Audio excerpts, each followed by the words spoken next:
We have plenty of lovers of football who have been supporting the young lads anytime they step on the different pitches to be able to play the different matches. Jeff Mogire, I know you've been following up the happenings in the CECAFA Under-18 Championship. In your own assessment, how well will you say the Under-18 Kenyan team is oiled and what is happening today? Great. Good afternoon from here in Mamboleo grounds in Kisumu. CECAFA Under-18 Championship continues here in Mamboleo, Kisumu, as well as Bukhungu in Kakamega. Two playgrounds which have produced the best of the best. Talk about Kakamega. Yesterday I was there, Kenya against Somalia, and we thrashed Somalia 4-1. What I saw there, something different I've not seen in Harambee Stars. And the junior stars are producing something that I think with continuity, this team can go far. What we play at Harambee Stars is hit the ball, goal, it flies, and we defend. But here, we're doing what we call sambusa. You know, technical football, sweet football, lovely. And this team here, with players from outside the country and others from within, it means we have a team, we have a future, we have a country that is full of talent, which we need to exploit. It's lovely football from Team Kenya. They have not lost a game since they started their campaign here for the CECAFA Under-18 tournament. And probably, I was talking to some of the fans and they were saying, you know, what a lovely final that it will be between Kenya and Uganda or Kenya and Tanzania. Rivalry, you know, it continues and it's going to be a great thing. But right now, right here, it's Uganda against South Sudan. No goal yet, but Uganda pressing so hard. And remember, yesterday Rwanda beat Sudan 3-0. That means they qualify against Kenya in the semi-final 1, as well in semi-final 2, as well as Uganda. If Uganda beats South Sudan beats Uganda in the semi-final 1.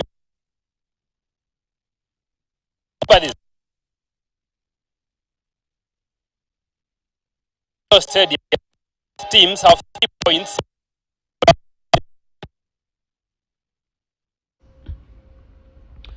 I know we'll go back to Jeff Mogire in a few. Maybe some technical issue there. I think it's signal. So we wait and see how we'll be able to sort that, and then we'll have him back and he will tell us what is happening on that end. But as he's been saying, I know a lot of competition and the different young lads trying as much as possible to play some good football, and the results have been coming the Kenyan way. So we are very, very eager, also optimistic that the national side will continue to star. The young lads under 18 will get some positive results, and that will be very critical. If playing in the backyard, they'll have what it takes to be able to lift the crown this time out. I don't know if we have Mogire or... Okay, we'll go back to Mogire in a few. So let's talk about something different, and this is in the Football Kenya Federation Premier League, where we know that we have a series of matches that will be on the cards, and KCB will be eyeing a third consecutive league victory, and that is when they take Shabana FC in the FKF PL this very afternoon in Homa Bay. Now, KCB are currently placed third on the Premier League log, and they are trying as much as possible to see if they will do some catch-up, because they are back with only 3 points when you compare what the Postal Rangers, who are on the summit of the log, have been able to accumulate so far. Squad is more than ready, wako psyched up, and I believe tutaachieve kitu imetuleta huko. Katika hizi mechi ambazo tumekuwa tukicheza, away record imekuwa nzuri, na nadhani natakana tu tuendeleshe ile performance ambayo tulitumia katika mchezo zetu zote ambazo tumecheza nje ya nyumbani. Kikosi kyote kiko tayari kwenye selection, so nadhani ni kurudisha tu performance. Kama tuwezi kuongeza ile performance ambayo tuliifanya juzi katika mchezo wa Murang'a, then tusipunguze, kila mchezaji arudie ile performance ambayo alikuwa nayo, ama jaribu kuongeza kidogo.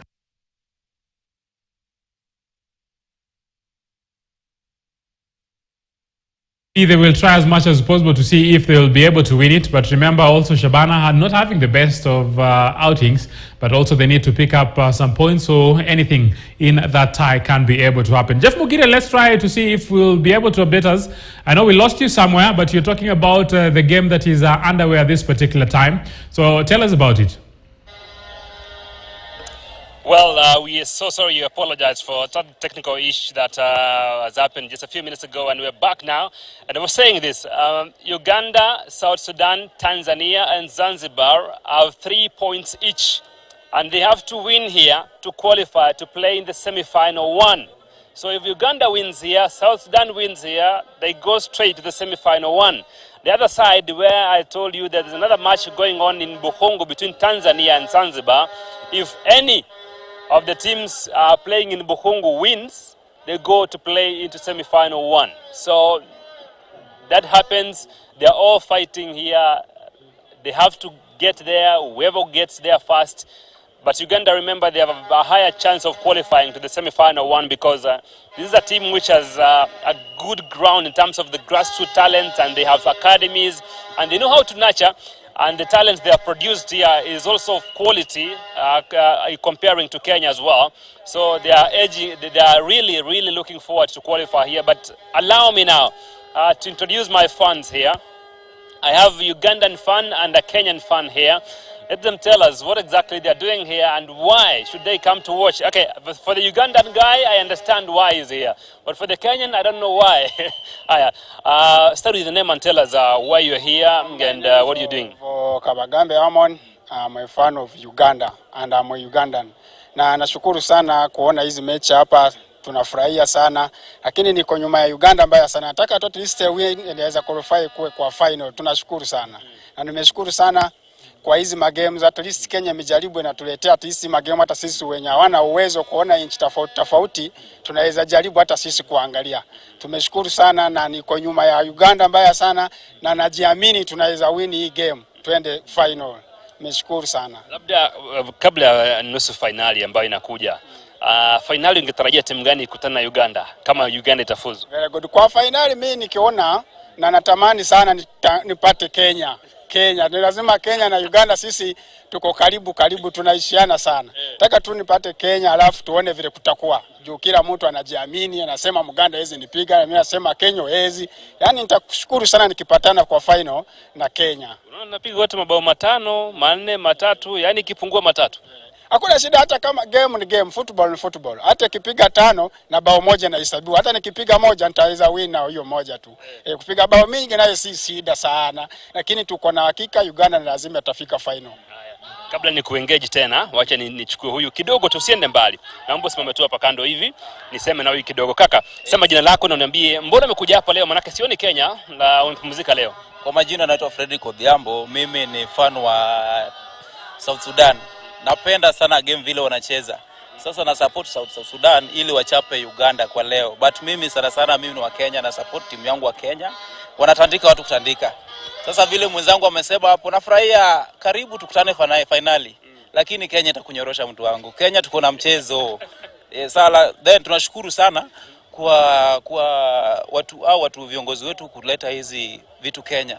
Tunaona vitu mingi zenye tunaangalia kwa nchi za ngambo. Sasa tunaomba serikali ya Kenya kazi nguvu kabisa, watulete hizi game zote Kenya. Tunafurahia sana, tutapata vitu mazuri.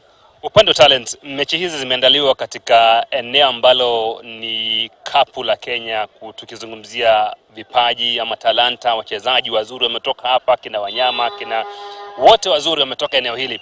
Labda kivyako, hii ni nafasi nzuri kiasi gani kulea vipaji na kuwapa vijana nafasi? Hii nafasi nzuri sana. Unajua vijana sisi mashinani tuko na talent mzuri, vipawa mzuri, lakini hatuonyeshwi. Sasa kwa sasa hivi vile inachezwa Kenya hivi, tunaonyesha kipawa zetu. Ambapo sasa vijana wetu unajua watachukuliwa na timu kubwa cause wanacheza vizuri. Sasa unajua mashinani watu waonekana, lakini tunashukuru vile wametuletea hivi. Vijana wetu wanaonyesha talent yao ambao sasa wameonekana kwa nchi mzima. Najua ni mzuri sana kufanya hivyo.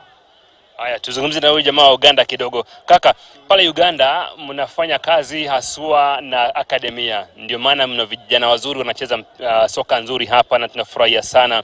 Labda mnafanya nini tofauti na Kenya ndio mnapata wachezaji wazuri hivi? Sisi kwetu huko unajua sports nayo tumeiweka mbele sana. Juu sports sisi hata kuanzia shule watoto wanakuanga mzuri, tunacheza. Alafu unajua hata mambo ya football sisi ndio tunatambua sana. Juu kimbia nayo tunakimbia lakini hatuendangi mbali sana. Lakini kwa football hapa tunajiamini na ni kitu yenye tunajua talent ya football nayo tuko nayo. Miaka ya nyuma mlikuwa mnatupiga, lakini raundi hii mtupige sana. Tumeanza kuwalemea. Kulikoni? Sasa hii Kenya nayo imeanza kuimprove kusema ukweli, lakini hata sisi hatuko mbaya. Hata kama mnaweza jaribu mtupige siku hizi, lakini sana nyuma mnajua tulikuwa tunawapiga. Which means to improve, tuone tu vile tunaweza improve hiyo sports ya Uganda, tuone vile itakuwa fit. Mwisho kabisa, utabiri wako ama ubashiri wako wa hii mechi? Hii mechi vile naona si rahisi sana, lakini tutawin. Niko na hakika hii match ya South Sudan na Uganda tutawin. Na tuko na hakika hii game tukiwin nafaa niingia at least semi-final. Na final safadhali naomba tu Mwenyezi Mungu anisaidie nipate Kenya hapo mbele. Juu saa hii naona nasema saa hii uko juu mbele yangu, nataka tuonane hapo mbele. Kuna swali nitakuuliza baadaye utanielezea, manake nimeona defender fulani pale amekula na tumbo kubwa kweli kweli. Na Uganda lakini. Kaka, sasa mwisho wa siku mechi ndio hii, South Sudan dhidi ya Uganda. Utabiri ama ubashiri wako wa mechi na utambie labda unatarajia nini kutoka mechi? Kutoka mechi naona Sudan ikishapa Uganda 2-0. Vile naona mchezo inaendelea,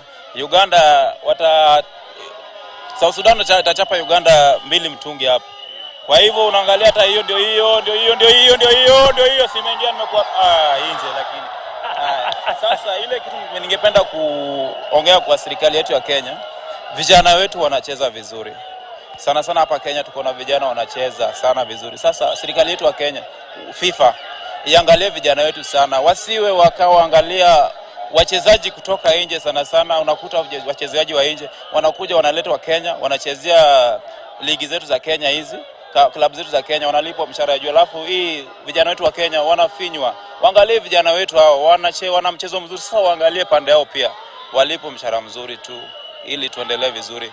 Asante. Thank you so much. Kama shabiki umezungumza na mwisho wa siku tunashukuru sana. Moses, you've heard the fans speak there, and I'm really waiting to see what happens when Kenya meets Uganda or Tanzania, because this Mamboleo Stadium will be full to capacity. What we saw yesterday between Kenya and Somalia in Bukhungu Stadium in Kakamega should be emulated by the fans of this side of the country, as well as to ensure that they show up and support their country, that is Kenya, on Tuesday, as well as on the finals on Friday. But this shows you that the western area, as the leaders were talking earlier and were requesting that they should really be given an opportunity to host one of the AFCON matches here, or 2, or even 3, it's enough. It shows you what they can. They have all been able to host this event here. Why not? This is a test match for them, and they have done it. I see no reason as to why the government should not consider having 2 or 3 stadiums from this area renovated to the standards of FIFA, and ensure that they can as well be able to participate in the AFCON games which are coming up. And really, they deserve it, because this is the area which has produced the best talents in this country, and they deserve such an opportunity should they be given. So Moses, from here at Mamboleo Showgrounds Stadium, where the CECAFA under-18 is underway, we wait to report later what happens on this match, and that one of Tanzania and Zanzibar. Back to you, Moses. Thank you very much, Jeff Mogire there. And I know a lot of people actually have been asking those questions about what needs to happen when Kenya actually gets to host AFCON come 2027, and the number of facilities that we're having. Now, I know that conversation actually, it might be a dead rubber, because in our bid, those stadiums, those facilities were not mentioned anywhere. For what reasons, you really can't tell, but we know one of the biggest reason is because we don't have facilities that will be given that given that license to be able to host those games. So that's a different conversation altogether. But when you think about it, I think as a country, we are lagging behind. As a country, we need to